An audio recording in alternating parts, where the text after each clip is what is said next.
Project Zomboid is a zombie survival RPG that was originally created by only 4 people. What sets it apart from other zombie games is its unique atmosphere. The world is a mess and your death is inevitable. Zombie apocalypse happened, and there's nothing you can do about it. So why not make most of it and try to stay alive just a little longer? Project Zomboid has been in early access since 2011, but only reached its current level of popularity in December of 2021. The developers of the game showed extraordinary dedication, not only in the development part, but also in maintaining the community and encouraging modders. But where the idea for the game came from and why Zomboid can be considered the greatest project in game industry. Chris Simpson and Andy Hodgetts are established professionals in their fields. Andy worked as an artist on GameTrack Darkwind. Darkwind is a first-person boxing game from GameTrack, the peripheral people. It's your job to roam an ill-defined fantasy land using large-breasted women as punch bags. The twist is you interact with the game with a pair of gloves, linked to a USB device that nestles by your feet. It works well, but we'll have to wait and see before we can say whether it's a gas or just a load of novelty guff. Broken Sword, Shadow of the Templars. Do you speak Latin? You ask this of a priest? Okay. Can you tell me what per disciplinum meam lux videbus means?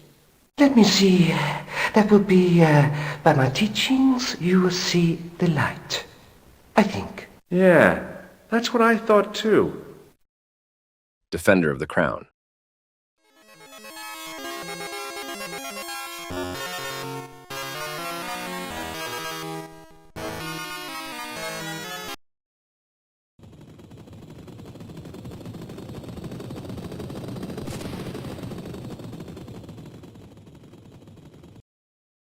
Chris worked as a programmer on Demon Summoner.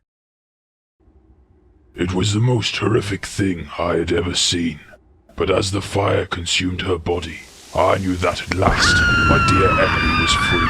However, even as the burn was lifted, I knew that Cainus and his brother Ranius would be starting their ritual soon. Driv 3R. It got messy. Bacchus took a hostage, so there's me waiting on backup, keeping Tanner from going in and dragging Bacchus out on his own when the situation comes to a head.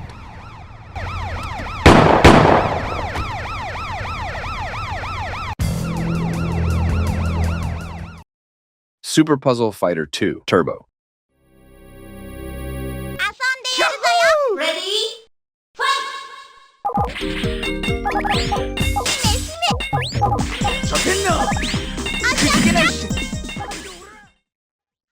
They wanted to go independent because otherwise, you don't have any control over the entire game, but only a small part of it. Often, it meant you have to work on something you know is bad for weeks or even months. The commercial games industry was pretty depressing. As an artist or a coder, you're basically, even if you're a senior person, you're still responsible for a pretty tiny little part of the entire game. You don't really have any control over it, and so if you're working on a turkey, you know it and you hate it, but you can't do anything about it. And so really, it's not really what you wanted to do when you're a kid and you want to make games. You want to make the game. You don't want to make a character for a game or write the code that makes cars explode or place health packs in a level somewhere. Chris and Andy are not ready to quit their jobs to fully commit to making their own games, but the situation they're in is outright depressing. So in 2006, they decided to create a game dev forum called CGEmpire, where amateurs and professionals alike are presented with a welcoming place to discuss all facets of game development and receive advice from industry veterans. This community also provided in-house developed plugins, games, textures, and models, completely for free. After that, Chris and Andy started making mods for Sims 3 and Civilization 5 in their spare time. At the time, these mods were the best ones out there, providing new mechanics and story progression. Feeling confident in themselves, they moved on to create their first commercial release, but abandoned the project due to delays in development and lack of funds. The game was called Paws, a 2D multiplayer fighting game in which adorable woodland creatures played poker played tag and threw acorns at each other. Despite ending up with an unfinished game, they gained something more valuable. A new talented member, Marina Siu Chung, who famously created Spiffo, the cutest mascot in game industry. Marina was originally a patron of CGEmpire. As time went by, she became good friends with the group. After that, Chris and Andy went on to create Privates. Let's take a look down at our hand, shall we? What do we see? Oh, sir, is it pregnancy, sir? No, Private. It's a gun, isn't it? Oh, right. And with any luck, no one needs to die from a giant sperm attack. Herpes. Herpes is a virus, but can never be completely cleared away. All right. This crappy piece of technological claptrap has defined herpes as a virus, which means... Sir, is it that it can get you pregnant, sir? Which means it's highly contagious. Don't touch it. You don't really want it growing all up your balls.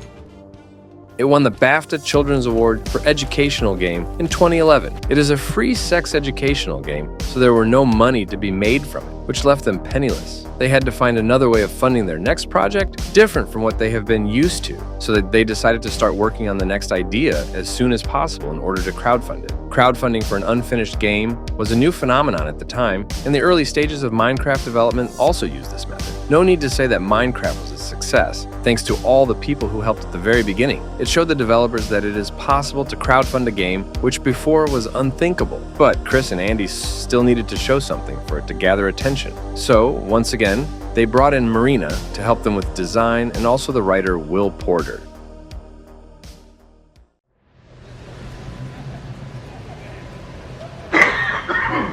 So, I like Shaun of the Dead movie. Do you guys like zombie movies? Yes, surely. Yeah. Yes, sir. Certainly. Did you like the new show Walking Dead? Yes, surely. Yes, sir. Certainly. Do you like fast zombies like in 28 Days Later? I don't think so. No, certainly not. Do you know any good games with world building that captures the atmosphere of zombie apocalypse well? I don't think so. No, certainly not. Do you want to make one? Yeah.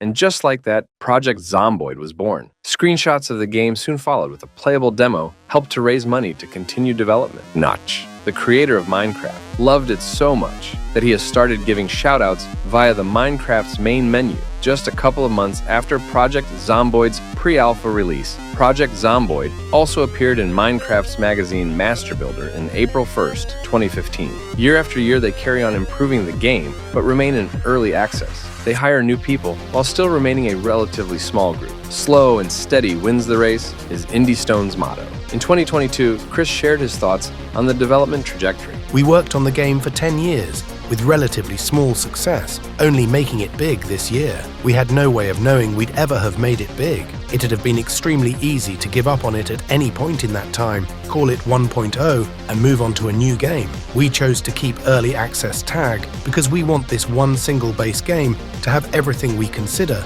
to be the perfect and most feature-rich zombie survival game in history. Could we in theory release 1.0 and then just release stuff as post-release free DLC? I suppose. We don't want to say the game is 1.0 when it's not representative of our desires for our final vision. We want the day we hit 1.0 to represent the most feature-rich and deep survival game ever that we're happy to consider done, and have no more ambitions to add more to. That doesn't mean it could not have justifiably been made 1.0 countless times in the past.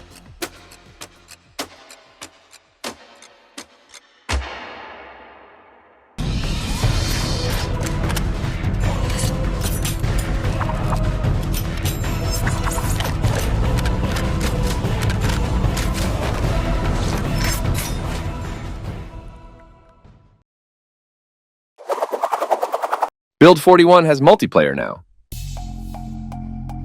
In November, right before the release of the update, the highest number of players at the same time was 7,370, and the next month it was 53,150, a 700% increase. Build 41 provided players with new character models, weapons, tools, skills, clothing, tailoring, an updated combat system, and the city of Louisville. It also added new features such as foraging, in-game maps, exercise mechanic, new sound and animation systems, and on top of all of that, multiplayer. Though multiplayer was already available until Build 41, when it was disabled and tested internally for 2 years in order to rework it. The result of that was a much more optimized, much more complex game that you could enjoy with your friends. December of 2021 is the beginning of a new era for Project Zomboid. With the growing player count, IndieStone needed to upscale the development, which they have done. It also helped that developers established a close connection with players very early on by providing advanced mod tools and actively responding to any questions and suggestions personally to this day.